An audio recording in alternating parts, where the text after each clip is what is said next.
The Great American Eclipse has come and gone, what the day looked like at the Dwight, and even more exciting events for one set of Falcon Flames. What were you wearing? I'm Faye Sahowski with how an exhibit shows the question is never necessary. Plus, Norfolk Southern has finally come to an expensive agreement, settling a class action lawsuit after a major train derailment in eastern Ohio.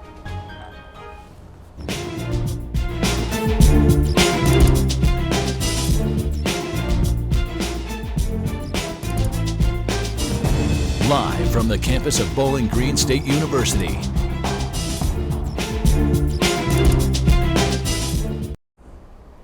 New video showing the moments where three men tried to get into a Greek Village home, as well as multiple rooms in the Kreischer Quadrangle. Welcome into BG Weekly on BG24. I'm Sierra Geronimo. And I'm Blake Pierce. We first told you about this story 2 weeks ago after BGSU police confirmed these incidents were connected. You can see the men come to the front door of a sorority house. Police say this is where they were asked for a tour of the home, claiming they were freshmen trying to make friends. Multiple residents told them no while they waited on the front porch. Later that same day, security video shows the men walk into Kreischer Residence Hall. You can see them follow a different student onto the elevator, a spot that requires pet access.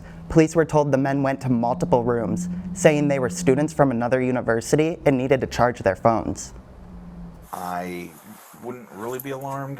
They haven't done anything or threatened anyone, but it is odd behavior. Mm-hmm. You know what I mean? I don't want to make anyone concerned or worried. They may just actually want to come in and sit down and talk and make friends with somebody, but it is strange. Police say there's no ongoing threat to students and that anyone with information is urged to call BGSU police. If you take the Ohio Turnpike, getting on and off the interstate is now going to be a lot easier for some drivers. Officials from the Ohio Turnpike say of Wednesday, it's launched open road tolling for Easy Pass customers. Removing gates from the entrance and exit lanes, drivers without a pass will still need to stop at a toll booth. Anyone without a pass caught using the Easy Pass lane will get a bill in the mail. And an update to a story we've been following for over a year. Norfolk Southern has reached a $600 million settlement, resolving all class action lawsuits within 20 miles of East Palestine, Ohio train derailment. The settlement is meant to offset costs related to the crash that sent toxic smoke into the air and displaced many residents. You may remember this scene, where more than 1 million pounds of hazardous chemicals spilled into the soil, water, and air. State and federal environmental officials say testing shows the town is now safe. However, some residents still complain of health issues they believe were caused by those chemicals. As part of the settlement, people living within 10 miles of the derailment can receive additional compensation. Norfolk Southern has not admitted to any liability or wrongdoing. The settlement still needs to be approved by a court. April is Sexual Assault Awareness Month, and BGSU is putting on a variety of events designed to bring awareness and grant support to the community. BG24's Faye Sahowski spoke with organizers of those events to learn more. Sexual violence, represented in hung hoodies, t-shirts, dresses, and jeans. The annual What Were You Wearing exhibit was held this week in the Bowen-Thompson Student Union. Displays of outfits from real stories and real people who have experienced intimate partner violence. Wood County residents share their stories with the Cocoon, which is the local domestic violence and rape crisis affiliate for BGSU, and they find outfits that represent their narrative. Elizabeth Johnson Walsh, a prevention educator at the Cocoon, says new additions this year are testaments written by the survivors, displayed beside their clothes. Johnson Walsh says it aims to show that the question should never be, what were you wearing? You know, hanging up these clothes today, it was pretty obvious that it really doesn't matter. If someone wants to, they're going to, and it's unfortunate, but it brings a lot of awareness to that. As a survivor, Johnson Walsh says events like this are important to let survivors know they aren't alone. You know, we say all the time, like, I believe you and I support you, but it's different knowing that there's other people out there that have experienced something similar. Another event held this month is BGSU's annual Clothesline Project. The project allows survivors to decorate t-shirts displaying their story and voicing their experience. With hundreds of t-shirts to be displayed this year, Corey Koshok-Neumeister, who oversees the Gender Violence Prevention and Education Services at BGSU, says it shows the impact of sexual violence on Wood County alone. So a lot of times people think that these things don't happen to people we know or they don't happen in our community, but these things are happening every day. The clothesline project will be on display April 17th outside in the BGSU Oval. This is something that we all have to work together to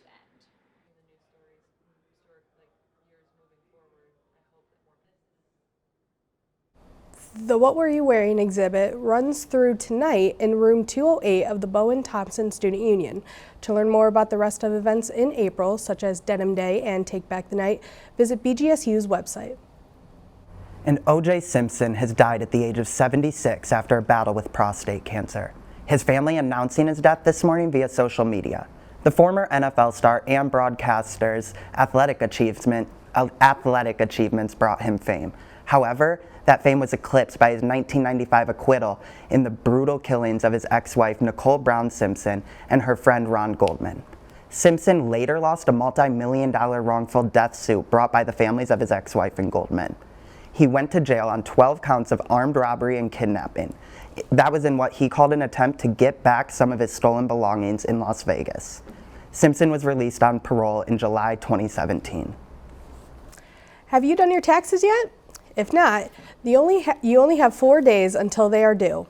Tax day is Monday, April 15th, meaning all federal and local tax filings are due. The Bowling Green Income Tax Division requires a copy of your federal tax return and all W-2s. If you're claiming Bowling Green withholding or a credit for taxes paid to another municipality, your W-2 needs to report this withholding. The city says income tax filings can be turned in person or using the drop box at the 305 North Main Street. And the city of BG is offering homeowners discounted trees through a new community canopy program. The program is being offered through the Arbor Day Foundation, which is the world's largest membership nonprofit dedicated to planting trees.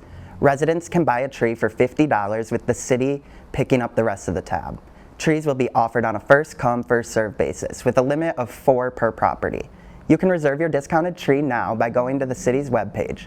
Tree pickup will be held May 4th at BG's Public Works Garage from 9 a.m. until 11 a.m. If you're looking for a fun celebration before the end of the semester, look no further. BGSU's Counseling Center and Office of Student Engagement are hosting a block party in Lot T, Friday evening from 6 to 9. There will be a dunk tank, music, food trucks, and outdoor games. The event is free to anyone in the BGSU community. All right, and with that, let's bring in BG24's Aaron May. Aaron, what do we have going on in the weather world this week?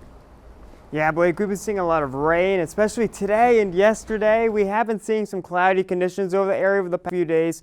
However, that's kind of gone by the wayside. We saw some sun and warm weather kind of go through the area. It was absolutely fantastic to view the eclipse. We saw very minimal cloud cover, just very high stratus clouds, which didn't affect viewing, which was fantastic. However, we have gone by the wayside, and we're now under a flood watch for today. You can see the whole entire Cleveland area is under a flood watch.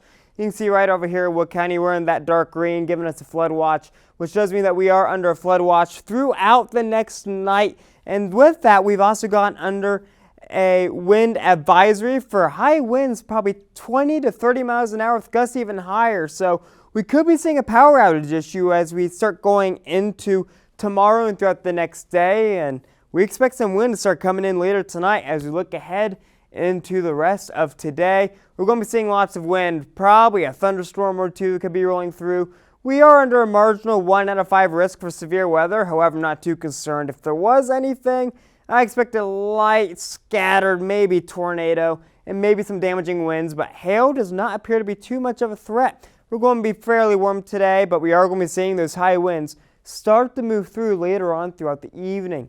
Tomorrow, we're going to be seeing much more of the same thing that we're seeing today, just minus any severe threat. We're going to be seeing a little bit of cooler conditions, but more rain, maybe even up to an inch of rain from overnight through tomorrow. Lows down to the 40s, and those winds are really going to be picking up, folks. So be prepared for the possibility for power outages tomorrow. As we look ahead into the rest of the week, we're going to be seeing sun finally start to move in as a high pressure system makes its way into the area. We're going to be seeing the 70s start to return Sunday, Monday. And Tuesday, we do have a chance for some rain and thunderstorms, and I do believe Wednesday's starting to slowly trend closer into that rain and thunderstorm trend as well. So we're going to be seeing our next big weather system start to make its way through, Blake, going through into mid next week. All right, I'll be sure to keep my umbrella on hand. Thanks, Aaron. The Japanese Cherry Blossom Festival is back in Bowling Green. BGSU's Laura Sandlin went this past weekend to find out what the event had to offer and how it's making a difference. 2 decades have passed since the first Cherry Blossom Festival happened on BGSU's campus. Akiko Kawano-Jones, teaching professor emeritus at BGSU, says it first began with a gift. So we were given the cherry trees by the alumni group in Tokyo. In the spring of 2002, Ohanami, or the Cherry Blossom Festival, was born. Jones says ever since, BGSU has tried to reflect the traditions in Japan. And then in Japan, when we have the springtime comes, very, very common for the people to go out and then see the cherry trees. And while they're there, then under the cherry trees, people have the picnic. This year, Ohanami was held in the Bowen Thompson Student Union Ballroom. It featured games, painting, food, and live music and dancing.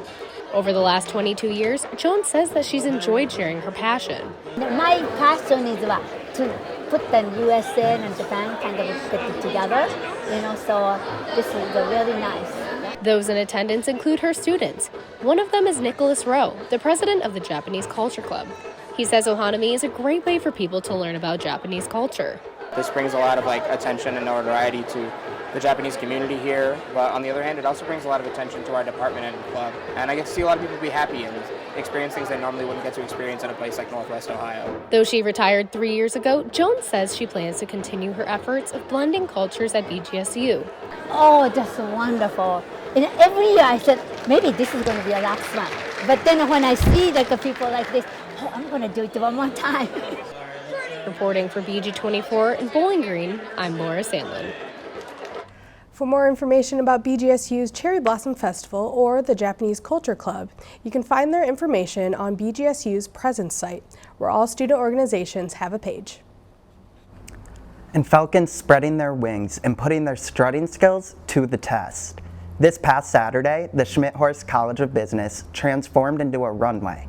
Second-year fashion merchandising and product development major, Zaire Davis, designed looks that were then worn by fellow students in the Lapoutaine SS24 by X Factor Couture fashion show. One student who was asked to model said she wanted to step out of her comfort zone and step into the spotlight. I would say this experience was a confidence booster for me because, like I mentioned before, it's something that I never thought that I could do. X Factor Couture says they plan on coming back to the university next year for their spring and summer show. A once-in-a-lifetime moment has come and gone. The highly anticipated total solar eclipse happened Monday and was definitely a sight to see in BG. Hundreds of people filled the Dwight Perry Stadium to celebrate and watch the eclipse together. The university set up games and activities for the skywatchers. Crowds also cheered as totality came just after 3 o'clock. And on another life-changing moment for a set of Falcon Flames, during the moments of totality, 2 former BGSU students got engaged as the sky went dark at a park in Marion, Ohio. In this video, you can see the 2 Falcons, Dakota Williamson and Sydney Toma, watching the eclipse together. Then, as totality reaches its peak, the 2-year plan unfolds and the big moment happens. The couple says this was carefully planned with family and was truly a once-in-a-lifetime moment. 2 athletes score big, but not in the way you might think. What a BGSU baseball player and golfer didn't expect to find during their collegiate career. BG24's Jenna DeBlasi has that story. Comes with its challenges, but 2 Falcons didn't have to go through it alone, and it all started right here at the Marr Center. I met Isaiah through our FCA group, so it's kind of like a Bible study directed towards athletes here at BGSU, and Isaiah is one of the leaders. BGSU baseball player Isaiah Seidel and BGSU golfer Kayla Davis met in 2023. and it didn't take long for their relationship to get into full swing. We went on our first date to Eric's in like January-ish. So from then on, we haven't basically been dating since then. So it's been about a year. Ever since then, we have just been able to get to know each other more, and now we're engaged, which is crazy to think about. Seidel said being an athlete as well as dating one hasn't been easy. I'll be gone for 4 days, and I'll get back, and then she'll be leaving that same day I get back. So just finding time to be with each other and actually make it quality time. And so that's been a struggle, but I think it's only making our relationship stronger. We probably haven't had our ideal senior years, so it's been really nice to have each other to kind of lean on a little bit when times have been frustrating. But Davis says she wouldn't want it any other way. BG has set me up for the next phase of my life in more ways than I ever could have thought. And I didn't think that, committing to golf and school and everything here as a freshman would lead me to this position now, and being able to meet my lifelong partner and my other half is the best thing in the world. And with the wedding day just around the corner, all the pieces for their special day are starting to fall into place. July 20th is our date, and we're going to get married back home for me in Gahanna. And it's going to be at our home course, which is so much fun since it's kind of the last time I'm going to be on that golf course, and that's been my home course for years. So it's kind of cool. It makes it feel a little bit more special. And the happy couple say they can't wait for what's next. Actually getting to come home to her every single day and not have to okay, it's 9 o'clock, I gotta go to bed, see you tomorrow, have to leave, but being able to come home each day and be with each other is exciting. The couple says the next part of their celebration is graduation, which is coming up in 2 weeks. I'll tell you what, Blake, BGSU Baseball is firing on all cylinders right now. That's right. The team is currently undefeated in Mid-American Conference play. And we're getting an inside look at one of the baseball's most promising players, and he's only a sophomore.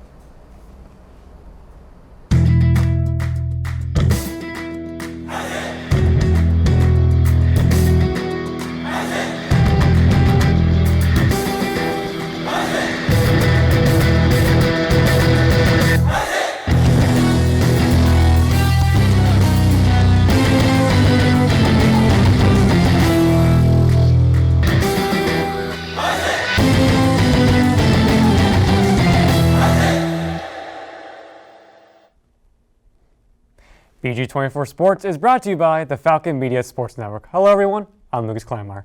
A major reason for BGSU Baseball's success stemming from two-way star sophomore DJ Newman, who has already won 2 MAC Pitcher of the Week awards this season. Falcon Media Sports Network's Lena Zilke sat down with Newman and has the story. DJ Newman, BG's very own number 28, will go down in the history books as being one of the very few two-way players in program history. I do my pitching stuff usually first, and then I hit towards the end of practice. The 6-foot sophomore from Archbold, Ohio, is a right-handed pitcher for the Falcons, and if the demand of being a pitcher wasn't enough, he is also their designated hitter who values recovery. We go to arm care 3 days a week, just get whatever you need from our trainer, Jordan, and then we lift. Try to get 3 days a week, but during the season it's a little tougher, but yeah, mainly lift 3 days a week to stay in shape. His stats are stellar, and week after week, he proves to be a menace on the mound. A presence on the mound that most people don't match, especially our opponents. He competes at a high level. He understands that being in the present tense and being successful in the present tense is good for the future. So he's not a guy that looks 5 minutes behind, and he's not a guy that looks 5 minutes ahead. He's focused on dominating the task at hand, and we ask him to do a lot, whether it's pitching, hitting, running the bases, being a leader, which he stepped into that role this year, and he does it all really, really well. As one can imagine, batting as a pitcher definitely has its perks and advantages. See what pitches are tough to hit, So as a pitcher, you want to throw that pitch that, ooh, I don't want to hit that, or that's a good pitch. So yeah, it definitely helps. DJ has been a two-way player his entire baseball career, and Coach Halleck gave him the chance to continue. When I came here, Coach Halleck said, just do them both as long as you can. So that made it really easy on me. No pressure on one or the other. Just do them as long as you can. And if one doesn't work out, you always got the other one to back you up. He's a winner. He's a big-time winner. And everything he's a part of seems to go well for the team he's on. And that's a product of how he was raised, how he grew up, and also the player he's becoming here at Bowling Green State University to do at this level too. Now, speaking of Newman and the Falcons, BG defeated Purdue Fort Wayne 8-7 yesterday at Stellar Field. The Falcons opened up the scoring with senior infielder Landon Roque driving home senior outfielder Nathan Archer to make it 1-0 Falcons. Purdue Fort Wayne tallied 3 runs in the 4th to tie the game before taking the lead with 2 runs in the 5th for a 6-4 score. Newman then hit a 3-run homer to give BG a 7-6 lead in the 6th inning. After Fort Wayne tied the game again, sophomore infielder Sam Seidel hit a single and sent junior outfielder Caden Parker home to win the game for the Falcons 8-7. This win improves BG's record to an overall 16-10 this season. And sticking with baseball, let's take a look at where the Falcons sit in the Mid-American Conference standings. BG currently sits in first place and are undefeated in MAC play with a 12-0 record, which is their best start in MAC play in program history. Second place Western Michigan is currently on a 4-game winning streak, posting an 8-4 record in the MAC. The Toledo Rockets are in third despite a 10-5 conference record, while Kent State, who were picked to win the MAC in the preseason poll, are tied in fourth with Eastern Michigan at 7-5. At the bottom of the MAC are the Akron Zips, who have just one conference win. Coming up in the Community Corner, we sat down with an organizer of Bloomfest, an outdoor concert series happening on campus this weekend.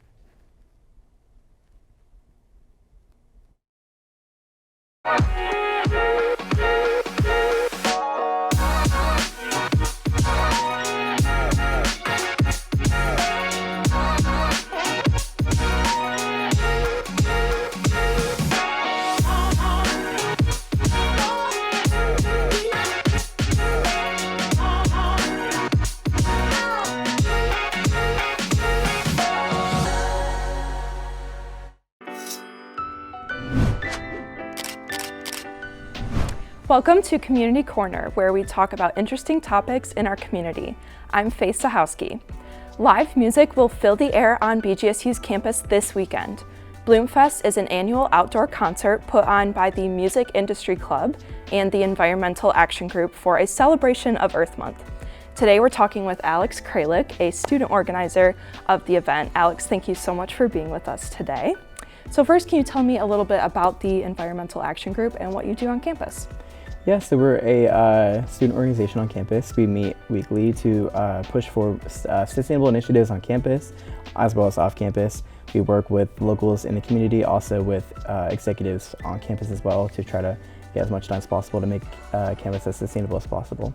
Yeah, that's great. So Bloomfest is a celebration of Earth Month. So how do you work sustainability into this outdoor concert? Yeah, I mean, well, it's outside for one, but the Falcon food truck is going to be serving food there, and we're going to be having the Aussie containers, and they're going to be collecting them to then clean them, so then there's no waste with the food packaging, and there's also going to be recycling as well and composting. That's great. I love the food truck. That's exciting. And tell us about what bands will be performing this weekend. Yeah, so we have 4 bands. There's going to be Cousin Simple, Freight Street, Villager, and Stay Outside. And they're all pop, indie, rock, alternative bands that like a lot of college students will listen to, listening to. Awesome. You've listened to them, right? Yeah, I'm very excited. Cool. Awesome. And what else should our viewers know if they plan on attending campus? There's going to be 3 raffle items going on, and all the proceeds collected from us and the other organizations that are going to be there will be going towards the Black Swamp Conservancy. That's great. That's really awesome. And what are you looking forward to for the event? I'm looking forward to, 1, the music, of course, and then 2, I'm looking forward to seeing all the people there enjoying themselves and enjoying listening to the music and enjoying being outside and being involved in nature. Yeah, absolutely. And if someone's interested in joining the Environmental Action Group, how would they reach out? What information can you give them? You can look on our presence page to find my information, for my contact information. To reach out to me about when we're having meetings. We're having our last meeting Thursday at 8 p.m. in Central Hall Room 100.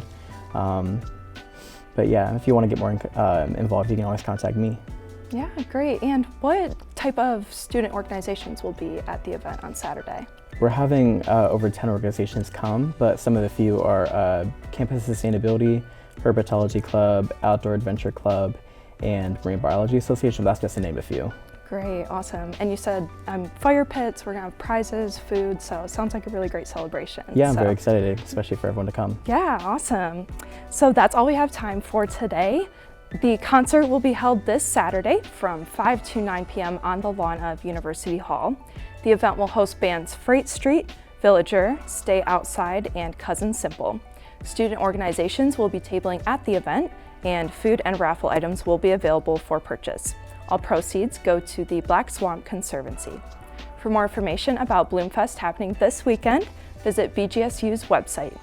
Stay tuned after the break for a dose of adorable on this National Pet Day.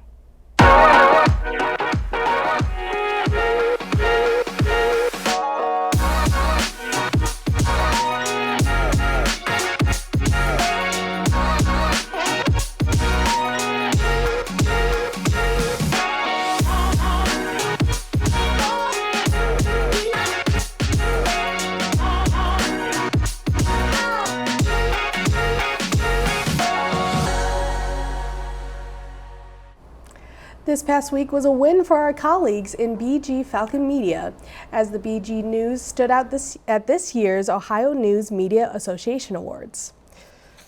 For the first time in the contest 15 years, the BG News was honored with the Division A Frank E. Diener Award for Excellence in Collegiate Journalism. The BG News also received 3 first-place awards, 2 second-place awards, and a third-place award. And we're also celebrating National Pet Day here at BG24. National Pet Day celebrates our furry friends at home, but also raises awareness for animals in the shelter. You can see some of our crew's lovely 4-legged friends here, including Hershey Dutton, Willow, Willow B, Lady, Toby Lou, Toby, Kringle, Gracie, Oliver, Rocco, Margot, and Ralph. We've got them all. And they are some cute critters. The Milkbone blog says some fun ways to treat your pet today include giving them a massage, dressing them up, or donating to a shelter, or seeing if your local shelter allows you to take an animal out for a day. How cool. Aw, look at all those cuties. Thanks for watching BG24. Follow us for the latest news on social media at BG24 or online at bgfalconmedia.com. And we'll be back next week for our last newscast of the semester with updates from around Bowling Green and Wood County. See you then.